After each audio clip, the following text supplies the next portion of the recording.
kom midt om natten, det kom uden varsel, det overrumplede alle. Там тянет, смотрите. Ребят, не надо заходить, тянет очень сильно. Kun takket være et solidt tov og et par hjælpende næver, lykkedes det de to mænd her at undgå at blive revet med af strøm. Потоком морду снесло вниз, начало переворачиваться на дерево. Через машину перелез, через заднюю дверь, еле-еле на дерево он цепился. I et af områderne faldt der 2 måneders regn på bare 24 timer. Skybrud af den kaliber forvandler landeveje til vandveje, så selv solide ladager må have en ekstra hånd med. Oversvømmelserne er de værste i de seneste 70 år. Omkring 13.000 mennesker blev berørt. Mange fik ødelagt alt, hvad de ejer og har.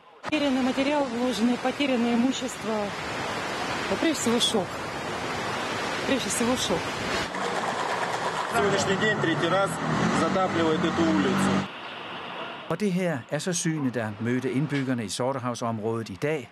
Massive ødelæggelser, som var det en krigszone, og et oprydningsarbejde uden lige.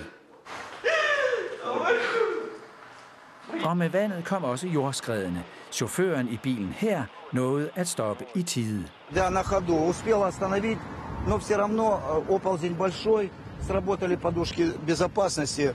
Ни я, ни пассажир не пострадал. 1000 redningsarbejdere er sat ind i eftersøgningen efter overlevende og omkomne.